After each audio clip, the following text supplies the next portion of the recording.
बिस्मिल्लाहिर्रहमानिर्रहीम, अस्सलाम वालेकुम। आज की वीडियो में हम आपको मगरबी ताकतों की अफगान तालिबान के लिए एक और बड़ी साजिश के बारे में बताएंगे और फिर आपको अमरीकी फ़ौज के इनखला के बाद अमेरिका की तरफ से पाकिस्तान पर किए गए पहले बाकायदा हमले के बारे में बताएंगे और उसके जवाब में पाकिस्तान और अफ़गानिस्तान ने मिलकर अमेरिका के मुंह पर जो ज़ोरदार तमाचा मारा है उसके बारे में भी बताएंगे। आपको अमेरिका का अफ़गान तालिबान से डर और बौखलाहट के बारे में भी बताएंगे और सबसे आखिर में आपको बताएंगे कि भारत जो कल तक जश्न मना रहा था और हमने कल की वीडियो में आपको बताया भी था कि चीन ईरान को कैसे गर्दन से पकड़कर राह रास्त पर लाया है, उसके बाद ईरान ने आज भारत के मुंह पर बाकायदा तौर पर ज़ोरदार तमाचा मारा है और भारतीय मीडिया जो कल तक जश्न मना रहा था आज मातम मना रहा है। तो डिटेल्स में जाते हैं। उससे पहले अगर अभी तक आपने हमारा चैनल सच टीवी सब्सक्राइब नहीं किया तो इसे अभी सब्सक्राइब करें और बेल आइकन पर क्लिक करें ताकि हमारी आने वाली वीडियोस आपको वक्त पर मिलती रहें। अक़वाम मुत्तहिदा का जेनेवा में अफ़गान इशू पर इजलास हुआ और इस इजलास में अक़वाम मुत्तहिदा ने कहा कि अगर अफ़गानिस्तान को इंसानी बहरान से बचाना है तो इसके लिए फौरी तौर पर अफ़गानिस्तान को $60 करोड़ की ज़रूरत है और $60 करोड़ कोई बड़ी रकम नहीं है, बड़े आराम से कोई भी अमीर मुल्क इशू कर सकता है।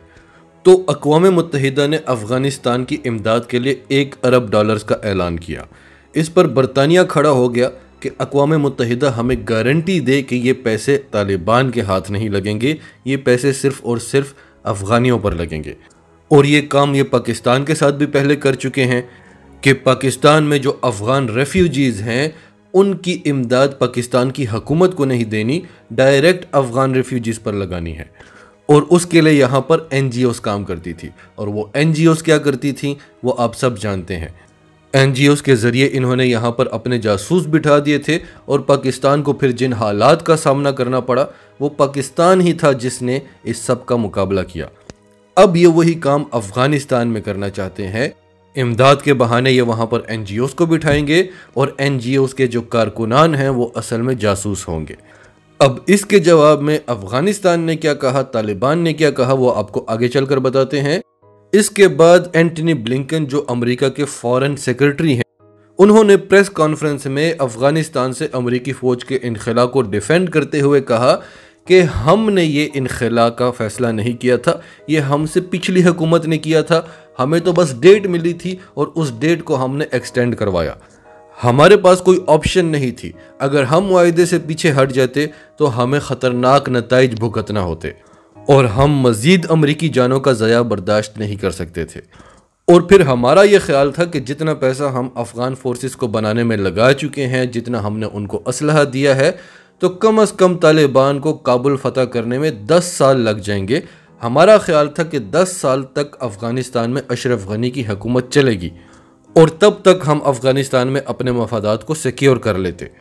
लेकिन इस सब को उन्होंने अपनी इंटेलिजेंस की नाकामी कहा।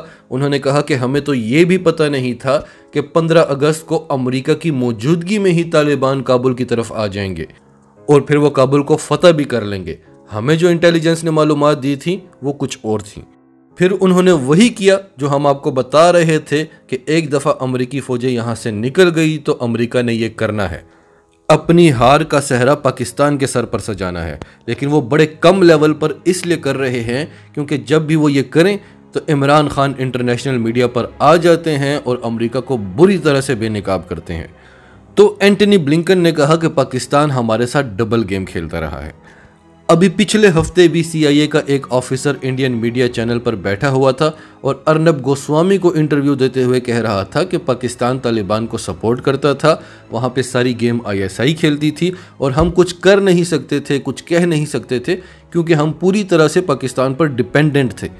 और यही बात आज एंटनी ब्लिंकन ने भी की कि पाकिस्तान हमारे साथ डबल गेम खेलता रहा। वो अफ़गान तालिबान के रहनुमाओं को सपोर्ट करता था और खुलेआम सपोर्ट करता था। और फिर उन्होंने पाकिस्तान की नई हुकूमत की तरफ इशारा करते हुए कहा कि ये सिर्फ़ और सिर्फ पाकिस्तान के मफादात की बात करते हैं और इस पर किसी किस्म का कंप्रोमाइज़ नहीं करते। तो ये इनके लिए बड़ी हैरत की बात है कि पाकिस्तान अपने मफादात की बात कर रहा है। नेशनल इंटरेस्ट क्या होता है? जब भी कोई मुल्क किसी दूसरे मुल्क से बात करता है तो सबसे पहले अपने नेशनल इंटरेस्ट को रखता है, अपने मफादात को रखता है। लेकिन पाकिस्तान से इनको इस चीज़ की आदत नहीं थी। पाकिस्तान से इनको ये आदत थी कि ये अपनी मर्जी के बंदे यहाँ पर बिठाएं और फिर उनके साथ जब बातचीत हो तो पाकिस्तान और अमेरिका के नेशनल इंटरेस्ट को सामने नहीं रखा जाए, अमेरिका का नेशनल इंटरेस्ट और पाकिस्तानी सियासतदानों का ज़ाती इंटरेस्ट सामने रखा जाए। पाकिस्तान के नेशनल इंटरेस्ट पे तो कभी बात ही नहीं हुई थी। तो अब एंटनी ब्लिंकन को पाकिस्तान से ये गिला है कि पाकिस्तान अपने मफादात की बात करता है और उस पर किसी किस्म का कंप्रोमाइज़ नहीं करता। तो इसलिए अब हम रिव्यू कर रहे हैं कि हमने पाकिस्तान के साथ क्या ताल्लुकात रखने हैं, पाकिस्तान को हमने क्या रोल देना है। इस चीज़ का फैसला अभी बाइडेन एडमिनिस्ट्रेशन ने करना है। तो ये अपनी तरफ से अमेरिका पाकिस्तान को धमकी दे रहा है। अगर हमारी इंटरेस्ट होती, हमारी प्रेफरेंस होती कि हमारे अमेरिका के साथ ताल्लुकात बेहतर हों, तो अभी हम खित्ते में ये रोल प्ले ना कर रहे होते, अभी हमारा ये हाल ना होता, अभी हमारा वो हाल होता जो कभी हमारा हुआ करता था, जो आज भारत का है। हम इस चीज़ को समझ चुके हैं कि अमेरिका के इत्तेहादी होने में सिर्फ और सिर्फ जिल्लत और रुसवाई मिलती है। सिर्फ और सिर्फ डू मोर के मुतालबात किए जाते हैं, आपके मुल्क को तबाह कर दिया जाता है और आपको ये लगता है कि आप अमेरिका के बगैर चल नहीं सकते। पाकिस्तान ने इस सब के जवाब में क्या किया वो आपको आगे चलकर बताते हैं। उससे पहले आपको ये बताते हैं कि अमेरिका में ही डेमोक्रेट्स अब बाइडेन पर तनकीद कर रहे हैं, खास तौर पर एंटनी ब्लिंकन की इस प्रेस कॉन्फ्रेंस के बाद।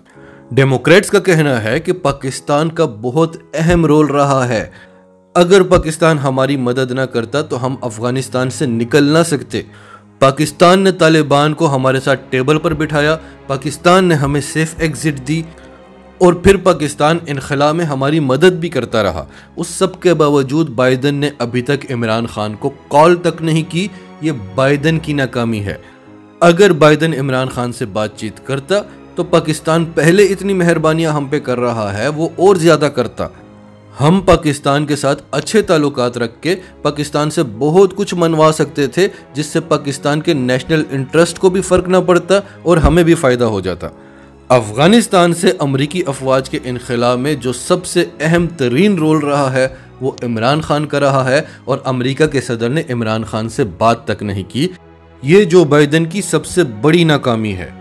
तो आज इमरान खान की ये बात तो सच हो गई कि अगर उन्होंने कॉल नहीं की तो हमें कोई फ़र्क नहीं पड़ता, वो कॉल करेंगे तो हम बात कर लेंगे।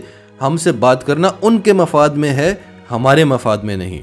इमरान खान को कॉल करना बाइडेन की ज़रूरत है, इमरान खान की नहीं, क्योंकि पाकिस्तान तो अमेरिका के ब्लॉक से निकल आया है। और ऐसा भी नहीं है कि पाकिस्तान अमेरिका से दुश्मनी चाहता है। अमेरिका के साथ वैसे ही ताल्लुकात हैं जैसे बाकी सारे ममालिक के साथ हैं। पाकिस्तान ने आगे क्या करना है, किसके साथ चलना है, वो पाकिस्तान डिसाइड कर चुका है। तो पाकिस्तान और अफगानिस्तान ने अमेरिका को क्या जवाब दिया है ये आपको आगे चलकर बताते हैं। उससे पहले आपको अमेरिका की एक और चाल बताते हैं। जब तालिबान अफगानिस्तान पर कब्जा कर रहे थे उस वक्त अफगानिस्तान के बहुत सारे पायलट अफगानिस्तान से भाग चुके थे। कईयों को अफगान तालिबान ने पकड़ लिया था और कई तैयारे लेकर भागने में कामयाब हो गए। उसके बाद उज़्बेकिस्तान ने अफगान तालिबान को कहा था कि ये आपके तैयारे, ये आपके पायलट्स, ये आपका एसेट हैं, ये अफगानिस्तान का असासा हैं और हम इन्हें वापस करेंगे। ये चीज़ अमेरिका को पसंद नहीं आई। अमेरिका ने उज़्बेकिस्तान के साथ रब्ता किया और जितने भी पायलट्स थे उन्हें वहाँ से उठाकर UAE में पनाह दिलवा दी, क्योंकि अमेरिका ने देखा कि जो अफगान पायलट हुआ करते थे वो बड़ी तेज़ी के साथ तालिबान के साथ मिल रहे हैं। और ये खबरें भी सुनने में आ रही हैं कि तालिबान बागराम एयरबेस चीन के हवाले कर रहे हैं, कंदहार एयरबेस पाकिस्तान के हवाले कर रहे हैं और तैयारे तो पहले ही उनके पास हैं, हेलीकॉप्टर्स भी बहुत हैं। तो अफ़गान तालिबान अपनी एयरफोर्स बहुत जल्दी बना लेंगे और एक यही तो चीज़ है जिस पर अमेरिका तालिबान पर फोकियत रखता है। जब अमेरिका हवाई बमबारी करता था तो तालिबान उसका सही तरह से जवाब नहीं दे सकते थे। इसमें कोई शक नहीं कि तालिबान ने फिर भी अमेरिकी तैयारे गिराए, लेकिन क्योंकि तालिबान के पास एयरफोर्स नहीं थी तो तालिबान उस तरह से मुकाबला नहीं कर सकते थे। तो अमेरिका को अब डर है कि कहीं तालिबान अपनी एयरफोर्स बना लें तो फिर तो हम इनका कुछ कर ही नहीं सकेंगे। इस सब के जवाब में अफ़गानिस्तान में जो पाकिस्तान के एम्बेसडर हैं मंसूर अहमद ख़ान, उन्होंने आज अफ़गानिस्तान के फ़ॉरेन मिनिस्टर अमीर ख़ान मुत्तकी से मुलाकात की और इस मुलाकात को ऑफिशियली डिक्लेयर करके अमेरिका को ये पैगाम दे दिया कि हम इन्हें फ़ॉरेन मिनिस्टर तस्लीम कर रहे हैं, यानी हम अफ़गानिस्तान की नई हुकूमत को तस्लीम कर रहे हैं। और अफगानिस्तान के फॉरेन मिनिस्टर ने पहली बार अमेरिका को मुखातिब करते हुए सरकारी तौर पर बयान दिया कि हम जानते हैं कि अमेरिका हमारा दुश्मन है, लेकिन दुश्मन को भी चाहिए कि थोड़ा ज़र्फ रखे। यानी ये तो हम जानते हैं कि आप हमारे दुश्मन हैं और हमें ये दुश्मनी कबूल है, लेकिन दुश्मन का भी ज़र्फ होना चाहिए। और अमेरिका जो हमें इमदाद देने की बात कर रहा है, हमें वो इमदाद नहीं चाहिए। सबसे पहली बात कि हमें मशरूत इमदाद किसी भी मुल्क से नहीं चाहिए, और दूसरी बात कि अमेरिका से तो चाहिए ही नहीं, क्योंकि अमेरिका हमारे असासे जब्त करके बैठा हुआ है। अगर उसे अफगानियों से इतनी हमदर्दी है तो उसने अफगानियों के असासे क्यों जब्त किए हुए हैं? अमेरिका हमारे 10 अरब डॉलर्स फौरी तौर पर रिलीज करे और हमारा जो टनों के हिसाब से सोना अमेरिका के पास पड़ा हुआ है उसे रिलीज करे, और ये इमदाद के ड्रामे करना बंद कर दे। अगर आपको अफगानिस्तान की इतनी फिक्र है तो आप हमें इमदाद नहीं, हमारा पैसा वापस करें। और सबसे आखिर में आपको बता दें कि कल की वीडियो में हमने आपको बताया था कि ईरान एक बार फिर भारत के साथ मिलकर पाकिस्तान और तालिबान के खिलाफ एक बड़ा महाज खोलने वाला था, और चीन ने उसे गर्दन से पकड़ लिया। ये स्टोरी हम आपको कल की वीडियो में बता चुके हैं, अभी दोबारा रिपीट नहीं करेंगे। लेकिन हमने आपको बताया था कि उसके बाद ईरान ने भारत के दौरे को कैंसिल कर दिया है और वो ताजिकिस्तान जाकर चीन की शंघाई कॉन्फ्रेंस में शिरकत करेगा। उसके बाद आज क्या हुआ है? आज ईरान कह रहा है कि हमने तो भारत के दौरे का ऐलान ही नहीं किया था, हम पागल हैं। अगर हमने जाना हुआ तो हम पाकिस्तान जाएंगे, चीन जाएंगे, भारत क्यों जाएंगे? ये सुनकर भारतीय मीडिया जो कल तक जश्न मना रहा था, आज उन्हें सांप सूंघ गया। नाजरीन, आपकी इस सब के बारे में क्या राय है? कमेंट्स में अपनी राय का इजहार करते रहें, और अगर आप हमारे चैनल पर नए हैं तो अभी सच टीवी को सब्सक्राइब करें, सच टीवी फैमिली का हिस्सा बने, और हमारी वीडियोस पसंद आएँ तो इन्हें लाइक करें, शेयर करें, ताकि ज़्यादा से ज़्यादा लोगों तक ये मैसेजेस पहुँचते रहें।